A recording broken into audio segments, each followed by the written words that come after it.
রাহিম আসসালামু আলাইকুম প্রিয় শিক্ষার্থী ও যারা ভার্চুয়ালি দেখছেন অনলাইনে সবাইকে শুভেচ্ছা জানিয়ে আজকে খুবই ইম্পর্টেন্ট একটা ক্লাস শুরু করতে যাচ্ছি। অনেকের মাঝে জানা যে ইংরেজি খুব জটিল বিষয়। আসলে জটিল বিষয় না, আমার ক্লাসটা যদি ফলো করা হয় তাহলে সবাই বুঝতে পারবে যে আসলে ইংরেজি কোনো জটিল বিষয় না। এখানে বিষয়টা আজকে টপিক হলো সাফিক্স অ্যান্ড প্রিফিক্স অ্যান্ড অ্যাফিক্সেশন। প্রথমে আমাদের জানতে হবে সাফিক্সটা কি। সাফিক্স হলো একটা ওয়ার্ড বা একাধিক লেটার অথবা একাধিক লেটার, অর্থাৎ একটা বর্ণ বা একাধিক বর্ণ যখন মূল শব্দের পরে বসে নতুন নতুন পার্টস অফ স্পিচ তৈরি করে তখন তাকে সাফিক্স বলা হয়। আর প্রিফিক্স কখন বলা হয়? এ লেটার অথবা a group of letter use before base word, অর্থাৎ মূল শব্দের পূর্বে এক বা একাধিক বর্ণ যদি যুক্ত হয় এবং ওই ওয়ার্ডটাকে বিপরীত অর্থের ওয়ার্ড তৈরি করে তখন তাকে বলা হয় প্রিফিক্স। আর অ্যাফিক্সেশন কি? যখন বাক্য মিনিং সঠিক করার জন্য আমরা ওই সাফিক্স ও প্রিফিক্স উভয়ই ব্যবহার করি তখন এইটাকেই আমরা অ্যাফিক্সেশন বলি। তাহলে আমরা বুঝতে পারলাম সাফিক্স বললে বোঝাবো যে বেজ ওয়ার্ডের পরে যদি বর্ণ বা বর্ণ সমষ্টি যুক্ত হয় তাহলে নতুন পার্টস অফ স্পিচ তৈরি করে, তাহলে সেটা হবে সাফিক্স। আর যদি বেজ ওয়ার্ডের পূর্বে বর্ণ বা বর্ণ সমষ্টি যুক্ত হয়ে বিপরীত অর্থের তৈরি করে তাহলে আমরা বলবো প্রিফিক্স। আর যদি বাক্যের অর্থের সম্মত আনতে হয় তাহলে অ্যাফিক্সেশন করতে হয়। তাহলে লার্নার্স, আমরা দেখব আজকের ক্লাস যদি তোমরা সঠিকভাবে বুঝতে পারো তাহলে আই থিঙ্ক প্রত্যেকটা ছেলে মেয়ে, প্রত্যেকটা শিক্ষার্থী যারা দূরে এবং আমার ক্লাসে আছে এই মুহূর্তে সবাই ভালোভাবে বুঝতে পারবে। Learners, look at this here, suffix and prefix use. Okay, you look at the board. You will lose your dignity because of your ব্র্যাকেটের মধ্যে দেওয়া আছে জাস্টিফাইড। জাস্টিফাই দেওয়া আছে। জাস্টিফাই মানে এখানে একটা ভার্ব দেওয়া আছে, কিন্তু আমরা ওখানে ভার্ব লাগবে না, ওখানে লাগবে অ্যাডজেক্টিভ। কারণ আমরা এখানে একটা নাউন ফ্রেজ তৈরি করব। নাউন ফ্রেজ তৈরি করলে প্রথমে ডিটারমাইনার, পরে অ্যাডজেক্টিভ, তারপর আমরা নাউন নিব। সেক্ষেত্রে আমরা এই যে জাস্টিফাই ভার্বটাকে আমরা জাস্টিফাইড করে দিব। জাস্টিফাইড, তাহলে আমরা লিখব যে জাস্টিফাইড। কিন্তু জাস্টিফাইড করার পর দেখলাম অর্থটা ঠিক হচ্ছে না, সামঞ্জস্য ঠিক হচ্ছে না, অর্থের পরিবর্তন ঘটে গেছে। সেক্ষেত্রে আমরা অ্যাফিক্সেশন করব। তাহলে প্রিফিক্সও যোগ করব আর সাফিক্সও যোগ করব। Look at this. তাহলে আমরা লিখব আনজাস্টিফাইড,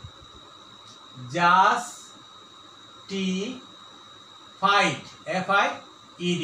তাহলে বাক্যটা দাঁড়ালো কি? বাক্য দাঁড়ালো you will lose your dignity, তুমি তোমার মর্যাদাকে হারাবে, because of your unjustified activities, তোমার অকল্যাণমূলক কাজগুলো করার কারণে, হীন কাজ করার কারণে, হ্যাঁ, অবিভাজ্যকের মতো কাজ করার কারণে। তাইলে আমরা বুঝে ফেললাম যে এখানে কেন অ্যাফিক্সেশন হয়েছে। অর্থটা সামঞ্জস্য করার জন্যই আমরা সাফিক্সও নিয়েছি, প্রিফিক্সও নিয়েছি, সাফিক্সও নিয়েছি। এই দুটোর সমন্বয়কে আমরা অ্যাফিক্সেশন করা হয়েছে। Understand learners? Let's see the next sentence. Your popularity will be on the wine, তোমার জনপ্রিয়তা যত আছে সব ধ্বংস হয়ে যাবে। কেন ধ্বংস হবে? অ্যান্ড সেন্স অফ, তাইলে আমরা জানি অ্যান্ডের পরে, অ্যান্ড একটা কনজাংশন, কনজাংশনের পরে same parts of speech, same মিনিংয়ের পার্টস অফ স্পিচ থাকা লাগবে, না হলে হবে না। তো সেক্ষেত্রে আমরা ওয়াইন খারাপ দিকে নেওয়া হয়েছে যে উইল বি ওয়াইন, ধ্বংস হয়ে যাবে। অ্যান্ড সেন্স অফ, বিলিভটাকে, বিশ্বাসকে অবিশ্বাস করে দিতে হবে, প্রিফিক্স ব্যবহার করতে হবে। তাহলে we can use here আনবিলিভ, BELIEF, আনবিলিভ। তাহলে তোমার অবিশ্বাস, তোমার জনপ্রিয়তা নষ্ট হবে, ধ্বংস হবে, এবং অবিশ্বাস জন্মাবে কাদের প্রতি? তোমার প্রতি। কাদের? লোকজনের মধ্যে তোমার প্রতি একটা অবিশ্বাস জন্ম নেবে। তাহলে I think you can understand the Bangla meaning or the sentence. Look at the next position. So if you want to be a social worker, তুমি যদি সমাজকর্মী হও, একটা সাবঅর্ডিনেট ক্লোজ দেওয়া আছে, সমাজকর্মী হও, হ্যাঁ, ট্রাই টু বি, তোমাকে চেষ্টা করতে হবে। আর বি ভার্বের পরে উই নো, বি ভার্বের পরে ইউজ অ্যাজ অ্যাডজেক্টিভ ব্যবহার করতে হবে, কিন্তু টাস্কটা ছিল নাউন। আমরা কি করব? সাফিক্স যোগে এটা অ্যাডজেক্টিভ রূপান্তর করব। তাহলে আমরা এটাকে ট্রাস্টফুল করে দেবো। তাহলে আমরা লিখতে পারি ট্রাস্টফুল, TRUSTFUL, ট্রাস্টফুল। তাহলে try to be trustful by being as good as your word, অর্থাৎ তোমার কাজে কর্মে কি করতে হবে? কাজে কর্মে তোমাকে কি হইতে হবে? তোমাকে সত্যবাদী হইতে হবে, ট্রুথফুল হইতে হবে। কাজে কর্মে সত্যবাদী না করলে হলে কেউ তোমাকে বিশ্বাস করবে না। সুতরাং বাক্যটা আমরা কি লিখলাম? যে if you want to be a social worker, তুমি যদি সমাজকর্মী হও, ট্রাই টু বি ট্রাস্টফুল, তোমাকে বিশ্বস্ত হইতে হবে, সত্যবাদী হইতে হবে। And by being as good as your word, তোমার কথা এবং কাজের মধ্যে যা কিছু আছে সেগুলো আস্থা অর্জন করতে হবে, সত্যবাদী হতে হবে। Then you will be able to be a social worker. Understand? Okay, next look at this next sentence. Moreover, we know moreover অধিকন্ত, you must be, must model আছে, বি ভার্ব আছে, তার পরে কি অ্যাডজেক্টিভ লাগবে, আর অ্যাডজেক্টিভ লাগবে B ভার্বের পরে। কিন্তু এখানে একটা ডিটারমাইনার আছে, ডিটারমাইনার যখন আছে পরে সেলফ আছে, সেলফ অ্যাডজেক্টিভ নাউন দুটোই ব্যবহার হয়। আমরা এখান থেকে সেলফকে বিপরীতে আমরা নিব সেলফলেস, অর্থাৎ নিঃস্বার্থ। সেলফিশ স্বার্থপর, আর সেলফলেস নিব, দুটোই অ্যাডজেক্টিভ, তাই আমরা লিখবো সেলফলেস ওয়ার্কার। তোমাকে হইতে হবে নিঃস্বার্থ কর্মী হইতে হবে, you must be a selfless worker. তাহলে সমাজকর্মী হইতে হলে, ভালো কিছু করতে গেলে তোমাদের সেলফলেস ওয়ার্কার হতে হবে। এই জন্য আমরা সেলফিশ না নিয়ে সেলফলেস নিলাম। এটিকে লক্ষ্য করতে হবে সাফিক্স প্রিফিক্স দিয়ে ব্যবহারের সময় অর্থটা যেন চেঞ্জ না হয়ে যায়। যদি চেঞ্জ হয়ে যায় তাহলে ওটাকে অনুরূপ সাফিক্স দিয়ে বা প্রিফিক্স দিয়ে চেঞ্জ করতে হবে। Okay, you must be a selfless worker. Next sentence, first sentence, we need a noun and pronoun. আমরা জানি noun and pronoun use as subject in a sentence. এক সেন্টেন্সের সাবজেক্ট হিসেবে ব্যবহার হয়। তাহলে আমরা দেখলাম সেলফিশ একটা হলো নাউন, অ্যাডজেক্টিভ ছিল সেলফিশ। আমরা এটাকে অ্যাবস্ট্রাক্ট নাউনে নিয়ে যাব। তাহলে এখানে আমরা লিখব selfishness,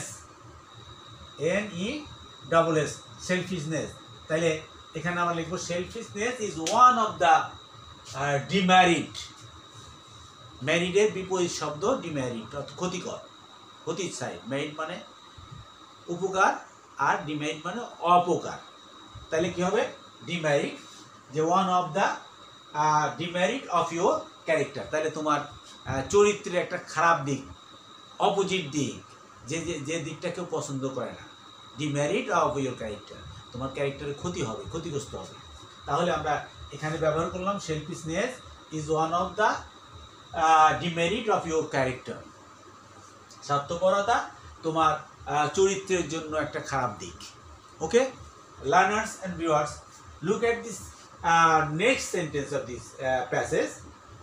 but most of the people suffer from, তারা অনেক লোকই এই অসমঝোতা ভোগে।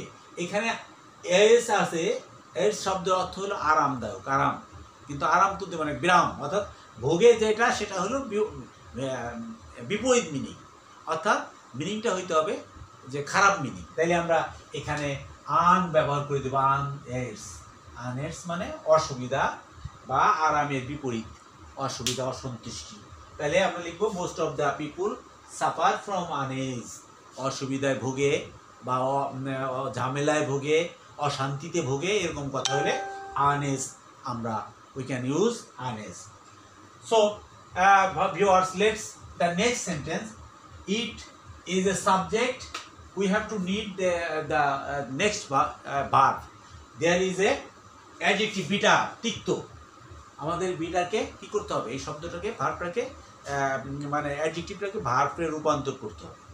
আমরা জানি সাফিক্স দিয়ে পার্সুইসে রূপান্তর করা হয়, কিন্তু কোনো কোনো ক্ষেত্রে ব্যতিক্রমে প্রিফিক্স দিয়েও ভার্ব তৈরি করা। আমরা জানি প্রিফিক্স বিপরীত অর্থ তৈরি করে, কিন্তু না, বিপরীত অর্থ মাঝে মাঝে এটা সাফিক্সের মতো ব্যবহার হয়।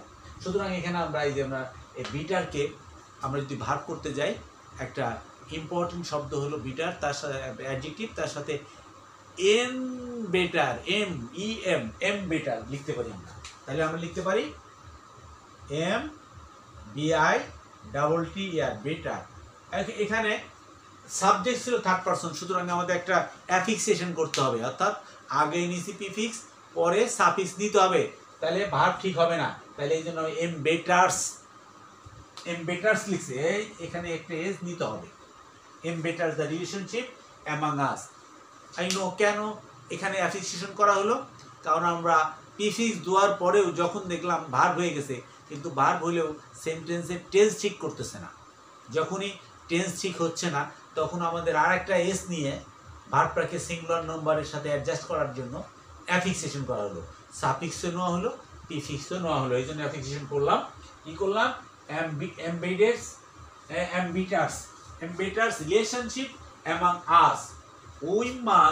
We must as a model auxiliary, we have to use here, এখানে ব্যবহার করতে হবে ভার্ব, কিন্তু করেজ আছে নাউনকে আমরা ভার্বে রূপান্তর করতে হবে।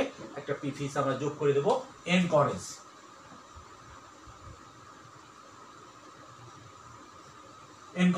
তাহলে কি করতে হবে? উই মাস্ট এনকরেজ এভরিবডি, আমাদেরকে উৎসাহিত করতে হবে, সবাইকে কি করতে হবে? উৎসাহিত করতে হবে। উৎসাহকে আমরা উৎসাহিত করা অর্থে ভার্ব ব্যবহার করলাম। উৎসাহিত করতে হবে, অবশ্যই উৎসাহিত করতে হবে। বলছি উই মাস্ট এনকরেজ, আমাদের নিশ্চিত উৎসাহিত করতে হবে কাদেরকে? এভরিবডিকে। টু বি অ্যাবাভ আছে এখানে অ্যাডভার্ব, রিভার্ব অ্যাডভার্ব, পরে একটা নাউন ফ্রেজ নেওয়া লাগবে, এই জন্য আমরা অ্যাবভ। পার্সনকে আমরা অ্যাডজেক্টিভ বানাই দেব, পার্সোনাল ইন্টারেস্ট। তাহলে আমরা জানি নাউনের আগে একটা অ্যাডজেক্টিভ লাগে, এই জন্য পার্সোনাল অ্যাডজেক্টিভ ছিল। মাঝে মাঝে নাউনের পূর্বে বসেও অ্যাডজেক্টিভ হয়, যেহেতু প্রিফিক্স বা সাফিক্সের ব্যাপার আছে, এই জন্য আমরা পার্সনকে ডাইরেক্ট অ্যাডজেক্টিভ বানাই দিলাম, পার্সোনাল ইন্টারেস্টে নিয়ে গেলাম। And only then we can achieve transitive verb. We have to use here the object must be verb or noun and pronoun. So flourish also noun কি নাউন? Common noun. কিন্তু common noun যেহেতু আমাদের এখানে suffix আর প্রিফিক্সের কথা বলা হয়েছে, তাহলে আমরা এর সাথে একটা অ্যাবস্ট্রাক্ট নাউনে নিয়ে আসবো, বানাবো। তাহলে flourishment, MENT, okay, in life. তাহলে আমরা এখানে লিখতে পারলাম we can achieve flourishment in life. তাহলে লার্নার্স, আই থিঙ্ক আমি তোমাদেরকে বোঝাতে পেরেছি। আর যদি কেউ ব্যর্থ হও বোঝাতে, তাহলে এই ভিডিওটাকে তোমরা অন করে বারবার টেনে শব্দগুলো বোঝার চেষ্টা করো। আর তাও যদি না বোঝার চেষ্টা করো, নেক্সট ক্লাস অনুসরণ করার জন্য চেষ্টা করো। লার্নার্স, যদি তোমাদের আমার ক্লাসগুলো ভালো লাগে, তাহলে তোমরা আমাকে মেসেজ করতে পারো, জানতে চাইতে পারো তোমাদের কী কী ত্রুটি আছে এবং কি তোমাদের শেখাতে হবে, সেই বিষয়ের উপর তোমাদের চাহিদা মতো আমি ক্লাস নেওয়া শুরু করব। তোমাদের ইচ্ছার উপরে আমি ক্লাস নিব, তোমাদের যে কোনো বিষয়ে আমি সলভ দিতে প্রস্তুত আছি ইনশাল্লাহ। আগামীতে তোমাদের সবার সাথে আবার কথা হবে, আবার সবাইয়ের সামনে আমি ভার্চুয়ালি ক্লাসে আসবো। তোমরা উপস্থিত থেকেও খাতা কলম এবং বই সাথে করে নিয়ে আমার কথাগুলো ছোট ছোট নোট করে মনে রাখার চেষ্টা করবে। তাহলে I think you can understand, you can learn English easily. তাহলে আমাদের আজকের যে পয়েন্ট ছিল suffix and prefix, I think all learners who are attending the class or who observe from a distance place through online and who are attending the virtual class, all thank you to see my watching my class, and no more today. See you later again. Bye.